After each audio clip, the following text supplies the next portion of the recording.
Our last section is going to be interesting because I'm going to bring back two key speakers to this session. It's going to be a conversation. Our guest speaker in the conversation is going to be Sharan Burrow, former General Secretary of the International Trade Union Confederation. Welcome, Sharan, to WorkCongress. And joining her is No Worker Left Behind's founder, Deeksha Joshi, who is also joining us for a nice conversation around rethinking work policies, I think innovative labor policy and how it's going to play out for the digital age. So I'll hand it over to Deeksha and we'll take it from there. Thank you, Soumya. And I just want to really thank you for a very engaging day throughout. It was amazing to have you ask all the good questions from the speakers. So thank you so much once again. Thank you. My pleasure. And Sharan, I want to start by saying it's an honor and privilege to have a chat with you here to talk about all the labor policies. And I think I could not have asked for a better person for this conversation. So I'm super excited to have you here. You are a stalwart in the labor policies, and hopefully I can learn some things and the audience can have some good takeaways. I also really appreciate taking your time early in the morning, 6:30 a.m. And we started this conference on May 1st. And I would say we are continuing the discussion on May 2nd, your time. So it's been an important day, the International Labor Day. I feel like the spirit continues through the next day and throughout the year for us. So super, super excited about that. It's been a long but very energizing day as we've seen talks across multiple topics and tracks. And I think would love to get your thoughts as we are trying to round up things with policies around labor and what is needed and how can we think about those in the new digital age. So with that, I would say I would give you the floor and maybe you can talk and maybe you can start by talking about the global trends. You travel all around the world. And what are the global trends that you're seeing around labor policies? And how do you think the organizations and governments can adapt? Well, good morning. Happy May Day, everybody. This is a very special day for workers around the world. And so it's fitting that your Congress should be held today. Well, I don't think there's been any more significant time in our history to be thoughtful about the future of work than right now. It's not new. Throughout the decades, the centuries, work has evolved and changed. But now we face a convergence of crisis that makes it even more difficult to find the foundations of rights, decent work generally with conditions and wages, and at its heart, secure work that people can trust is going to be there today and tomorrow, work for themselves and for their children. So whether it's technology, whether it's the climate emergency, whether it's just the sheer impact of inequality and the debilitations of poverty or conflict, as we see increasing conflicts around the world. These things affect the security of working families, but at the heart of security is in fact a decent job. So why is it that labour rights are breaking down? One reason is that our democracies are at risk. If you think that less than 20% of the world's people now live in truly free countries, according to Freedom House, then that gives you an indication of why it's so hard for workers to establish the fundamentals of human rights, labour rights, the dialogue that actually resolves situations, that allows us in this current environment to both employment and environment and technology proof our workplaces. So what are workers facing? They are facing a mixed response to automation. If you think that, the dream was for employers to fully automate all their production processes, even where employers and businesses jumped in and thought that was a great idea, most have come back to an environment where we're looking at augmented workplaces. I would say to you, we're still talking about, the few rather than the many workers, because if you look at production generally, then, technology is in fact eroding jobs for many, including professions now, but it's not yet universal. So I want to make that clear that many workers would still go to work. It's still vastly manual work or repetitive work. But where technology is eroding or challenging the work as we know it, then it comes to, first of all, automation. As I said, really what companies who are getting the best productivity and have a sense of, quality, continuous quality, then augmented technologies are becoming, in fact, more prevalent. The augmentation that technology can provide can assist workers actually to make their works easier, to put less strain on their bodies, to allow them to keep track of the data and the information they need every day, where you marry particularly digital technologies. But this has to be introduced for effective outcomes with the workers involved. You have to have an intergenerational approach where younger workers more confident with technology and older workers who know the work processes, particularly in production or in agriculture or in those industries that have traditional knowledge. Then you need to marry that intergenerational dialogue amongst workers, but with management, so that you effectively get an introduction and an evaluation of technology and whether or not it's meeting the test of decent working conditions, productivity, and continuous or improvement or quality at its heart. When you then get to AI, the challenges become more intense. The thing about, a future based on algorithms is, in fact, what is the data that's put into the algorithm. So first of all, AI is only as good as the information that it's generating and creating relearning of the basis of. So there are some real ethical considerations there, particularly if you're looking at the questions that are plaguing the world around violence against women, then some of those, or racism or other elements, some of those things are coded in, which actually sets workers up for greater discrimination. But if you're actually then looking at, where AI is eroding the professional base now of work, then it's still only at the base. It's still, the jury's out about whether or not people will trust machine learning without, or indeed, if you take it into the practical, a medical procedure without a surgeon, even though the technology may provide not just the baseline data for diagnosis, but in fact may guide the surgery or the treatment. But will people trust, whether it's medicine or transport or production? Will people trust a world where there isn't human interaction, humans in control? We're not at that point yet. But what it does say is what Joanne said, that we have to be aware of the dangers.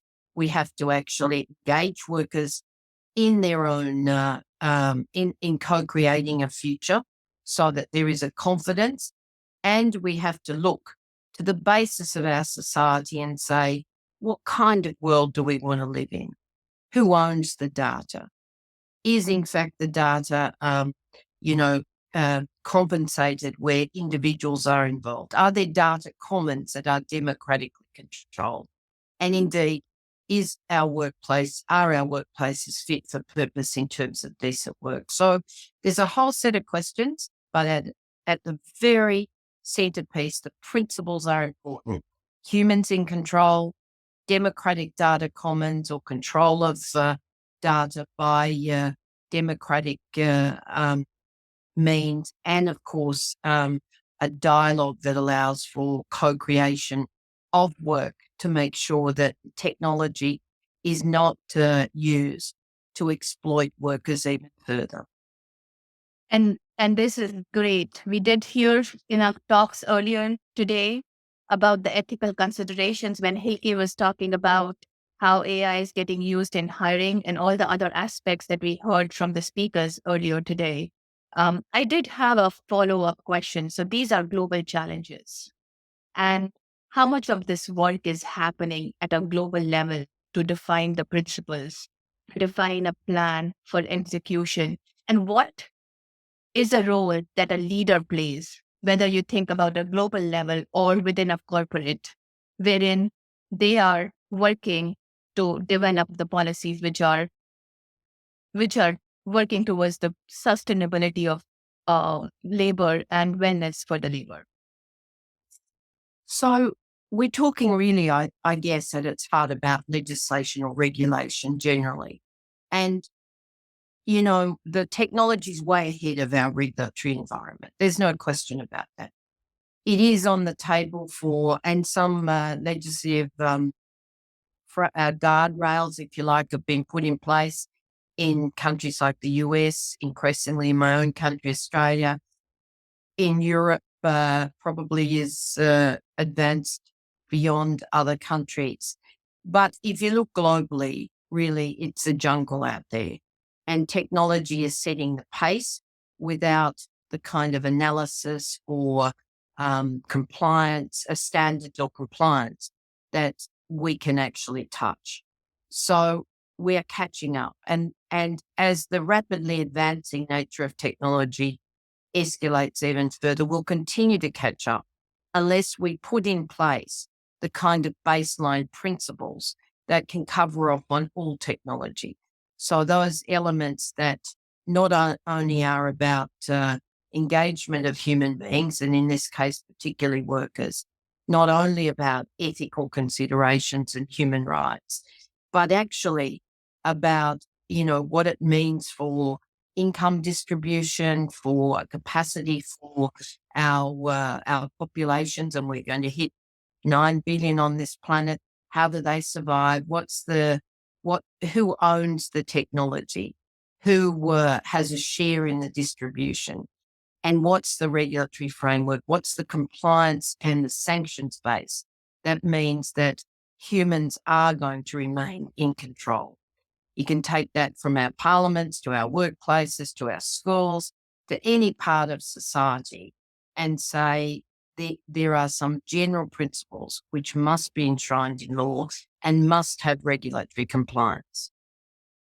And are there some ideas on public-private partnerships that you can share wherein we can think about opportunities where no worker is getting left behind? And what would those look like? You mean where government and private sector are working together? Yes. Well, to date, there's not a lot of good examples. Even when you look at, indeed, the public sector environment, it's still a contractual base where governments are contracting for their own digital or AI services to private companies. So, governments themselves aren't looking to the regulatory environment we need fast enough or deep enough. And at the same time, when you've got declining democracies, then many countries are simply acquiescing to the market rather than actually managing a market in these areas, let alone joining forces for good with the private sector. That's not universal. There are some good practices, of course, and there are some ethical businesses. But you can't rely on, in this sector, on self-regulation. We've seen it too often. Exploitation, the taste of increasing wealth, these things universally override, even those who want to actually work with ethical technologies. So again, I would say baseline principles about humans in control, the capacity to manage a future jointly with governments, employers, and workers. As Joanne said, we have to work out these solutions together. So social dialogue, as we know it in most of the world, as a base. But above all, like we do regulate other areas of the economy, regulation, standards, compliance, these things are urgent, and we are behind the eight ball. And that's a really good point, because we did have the chief of empowerment from Boston earlier today, and she was talking about how they are trying to partner up with corporates to try and move things forward, because they cannot do everything all by themselves. There needs to be a collaboration to bring the right people on the table and to start thinking forwardly. Especially, I know you work a lot on sustainable side with policies, and how can you develop policies that can help the workers in the long run, as well as partner with corporates to make those things happen and put the right investments, because all of these things need a ton of investment and somebody needs to foot the bill. So how do you make that happen? So if you're talking about using technology for some of the global challenges like the environment, like the metrics that are necessary to protect and reforest our planet, to understand what's happening at biodiversity, whatever those big challenges might be, then there's no doubt that technology has a place. I'm not technophobic. In fact, the trade union movement has not been overall technophobic. We've used technologies traditionally to actually upskill workers, to get skilled wages, and there are lots of opportunities. In fact, right now, I think Joanne said it, but getting a job in any company or in government dealing with the technological development, particularly AI, is going to pay you a lot of money, and there are a lot of jobs. The question is, how do we evolve our workforce? How do we solve those big problems you were just talking about through collaboration?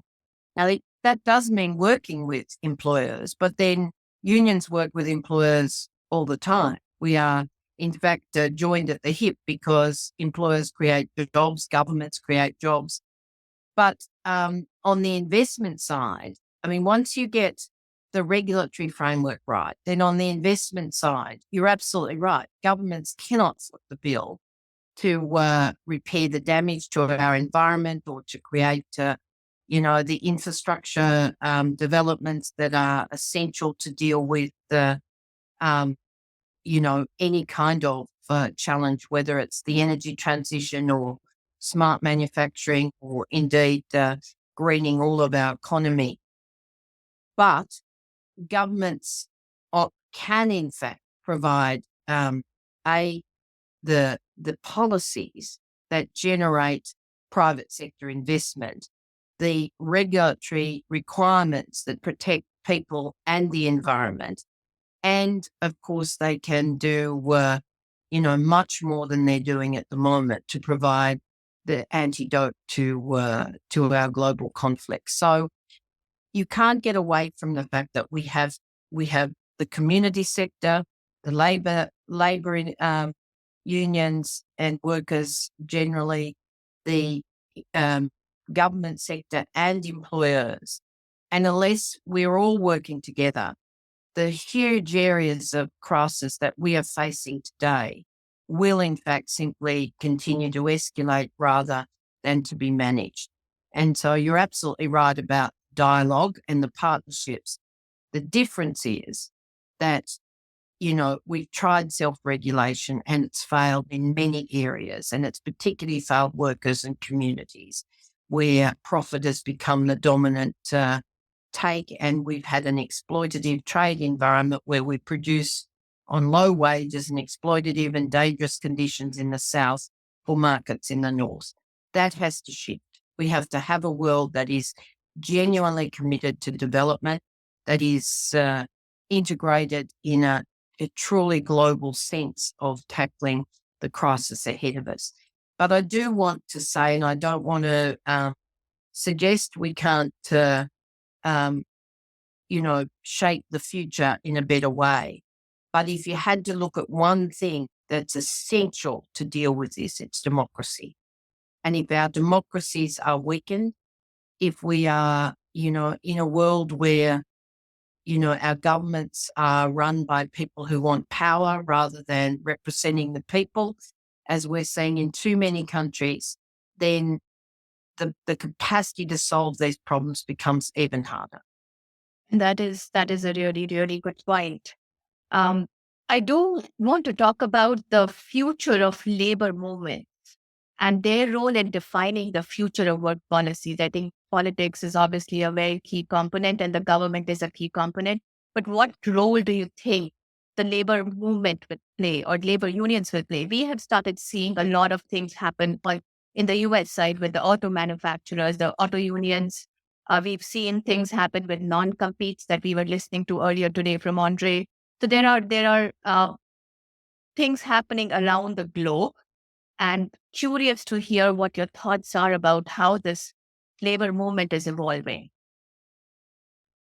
Well, there's no doubt that at the end of it all, people have the power, and workers in their workplaces, when they aggregate that power, can influence the future. You're seeing that the real leadership from the auto workers, not just around decent work for their members, but around how you manage the transition from the demand, the energy transition from combustion engines to electric vehicles. You're seeing in the entertainment industry how you manage AI and image generation and the protection of people's images, and of course the distribution of wealth that's ascribed to those to the permission people give to use their images, or indeed their skills in writing, or their kind of capacity to produce entertainment and so on.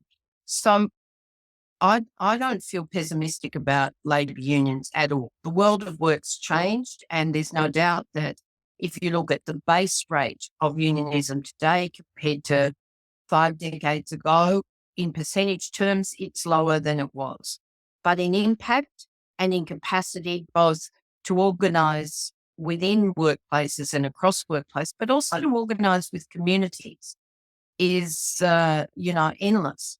And you've seen from the research, and in fact the attitudes of people generally, that they feel comfortable with collectivity. They feel comfortable that unions are important. Whether or not they're in a situation where they feel they can join a union is a different thing. So we still have to struggle around freedom of association. We still have no better outcome than collective bargaining to generate equity and security and rights at work. But it is, in fact, that our world's contestable on all fronts. So will, in fact, unions grow? I think they will. Will they be different in many areas? Yes, you'll see many different types of unions as people look at different types of work. But collectivity, I have no doubt that people understand the power of being part of a bigger movement. And to be frank, what I might say is, in this new digital world, I have a lot more awareness about these issues, which I might not have had earlier, because we used to live in a very siloed world. And now that things are so much more connected, I do hear about all the issues, and we actively bring up and talk about it now a lot more. So I do think, to your point about the impact that we are making, it's baby steps, but I think we are moving in the right direction. We just need to do it faster. Again, it raises conflictual areas, doesn't it? If you think about, information, media diversity, speed of communication, then yes, technology has brought us, a lot of opportunities and has in fact democratized a lot of people's capacity to communicate or to take action. But if you look at the control again of media platforms, particularly social media platforms, but also, you know, large media corporations, then we have again failed to regulate for diversity, for competition, for quality and standards in truth telling. So a lot of the information that people are dealing with is questionable in terms of whether it's fact-based news or whether it's in fact commentary that's often, you know, frankly made up or oppositional or in denial of climate science or whatever it might be. So again, when you allow, you know, the monopoly power or oligopoly power in our world based on corporate interest alone, then that's not a good thing. I would absolutely agree. And I think that's why you need more of these discussions to talk about these issues and bring up these topics and elevate these discussions. So absolutely agree. One final question from you to say, how do you, what are one thing that you think gives you hope about the future of labor policies, and what might be one key takeaway that you want the audience to carry from the conversation to say how can they think about adapting to this new future of work landscape? Well, I think, again, I would go back to people. People give me optimism that, in fact, they want a values-based future. They want to know that people are treated justly, that there are rules and legislative guarantees that make sure that our world is not, in fact, simply the playground of those who have the most power or the most wealth. So people are, in fact, and have always been and will always be the antidote to extreme control. So that means trade unions, it means community groups, it means environmental defenders, it means human rights defenders, generally Indigenous communities fighting for their lands. Wherever people are gathering together, and in my case, the labour movement, I couldn't be prouder of having been a leader in the labour movement now for over 30 years, because if you look at a lot of the way our society is shaped, the dignity of decent work that also supports communities but allows families and friends time to actually meet and enjoy being human, then in fact labour unions sit at the core of that. That's not going to change. And Sharan, thank you so much for your insights, because these insights about the labor policies, the evolving nature of the labor movement, and what needs to happen is critical for us as we started the dialogue. We need to continue this dialogue, and we need to continue getting the right people to elevate this conversation at all the right levels globally, because this is not a local challenge. These are global challenges. Sorry, go ahead. No, I was just going to say, can I say congratulations to you and the team? You've pulled off an amazing discussion, an incredible Work Congress on May 1. And I just say all strength to your arm. Continue the good work, please. I would say thank you so much. It was a huge team effort. I called out this in the beginning. I don't know if you listened to it, but thank you to speakers like you who took a chance on us. We were doing this for the first time and we did not have a street cred, and we wanted someone to believe in the discussion, believe in the topic and the importance of this discussion to make it a truly global event. We have participants from 25 plus countries, 50 plus cities, and we have speakers from many of these countries where, as we are thinking about diversity, this is truly global. We spoke about 5 different tracks, from learning and development, future of work, workplace innovation, like all different facets of work and how things are changing, wellness and mental well-being. And I would say we had speakers from different backgrounds, from corporates, from research, from authors to government officials. And that diversity is so powerful because you listen to everyone's perspective. So I know we are at time. I just want to end with another quote that I started with, but I think it's very, very powerful. And we are recording all of these sessions. So we will continue these discussions over time. And hopefully you've joined and enjoyed and had some takeaways. But we'll be sharing these videos later for your consumption on our social media. And the quote, which I truly believe is very impactful right now, is by Maya Angelou. Do the best you can until you know better. And when you know better, do better.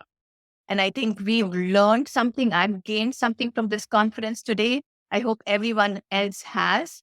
And hopefully with that new additional information, we can do better.